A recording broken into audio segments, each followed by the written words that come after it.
Welcome back! You must be here to get a practical example of how you can start decolonizing yourself, your thinking, your actions, and the land you live on right now. Yeah. Have you ever heard of the day of mourning? Is that like a whole day where it's morning and stays light outside? This is a different kind of mourning, which means a time to express deep sadness and sorrow because of a loss. The day of mourning is observed by Native Americans on a day that some of us call Thanksgiving. Is there something wrong with Thanksgiving? Oh dear, many things. Just like the United States itself, there are many wonderful things to appreciate about Thanksgiving. Some celebrate bountiful harvests and family and gratitude. And just like the United States, many of those wonderful things have a hidden history and a sad cost to them.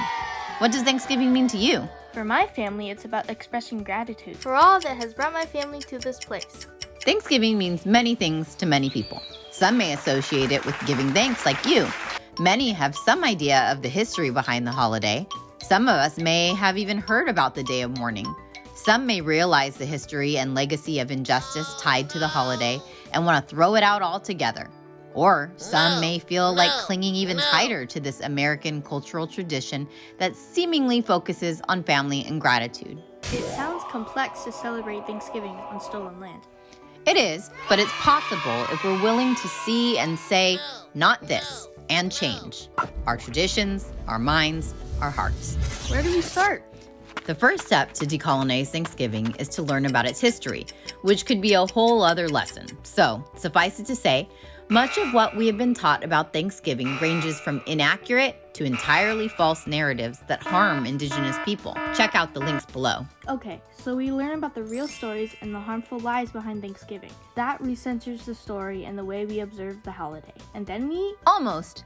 And since we're on the topic of food, another way to decolonize Thanksgiving, to help us, our celebrations, this land, and its native people be restored, is to eat locally, always, and especially at Thanksgiving, choosing local foods, if not Native American foods. Did you know that plants are colonizers too? Many species of plants, crops, and proteins we eat are not from this land. So, focusing on planting, growing, restoring native species to this land, especially the produce and animals we eat, is a huge part of decolonizing the land, helping it return closer to the way God created it. This means big changes to our diets and our food systems, the way we grow and distribute food. Okay, got it. 1. Center indigenous voices and tell the real story of Thanksgiving. 2. Use locally grown and native species in our meal. Anything else? Well, Thanksgiving is a time to give thanks and express gratitude. One of the simplest things we can do to honor the abundance of God's creation is to honor its diversity. God created us unique and beautiful on purpose, and we all bring gifts to the table. I hope you mean a literal table, because I'm getting hungry. Hang in there. I don't mean literal gifts at a literal table, but I do mean that we can address the systemic harm of colonization on peoples around the world by literally inviting people to our table. On Thanksgiving, I challenge you to open up your table, broaden your circle. God created us to be in community and to live in mutuality. When Indigenous educators ask us to open up our table as a way to decolonize, it is not out of charity. It is out of a deep sense of belonging and interdependence that we invite people who are different than us into our lives, whether our differences are racial, economic, or related to disability, neurodivergence, gender, sexuality, age. Then can we eat? Yes. Then you gather, you eat, you acknowledge the land and the gifts from it, the people who cared for this land for centuries before colonization. Look up what indigenous land you live on. Instead of what you usually talk about all the things we talked about today. Read a book from our list below, or simply ask someone who has a different experience and perspective from you what Thanksgiving means to them. When we know one another, when we draw closer to each other, this proximity dissolves the fear and judgments that separate us in a society that thrives on our division. When we restore these cracks, brokenness, and divisions, we move towards Shalom, towards healing, towards a future where we have decolonized our hearts, minds, bodies, and all of God's creation is restored.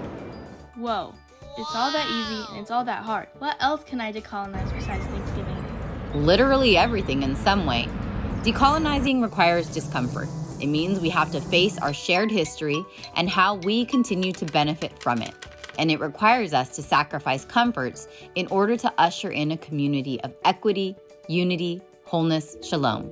If you're willing to do that, here are some places to start decolonizing. Your bookshelf, your television and movie choices, your theology, your consumer choices, your food choices, food systems, education, museums and art, music, your relationships with neighbors and your community. You can learn and unlearn about racism, sexism, homophobia, ableism, ageism, etc.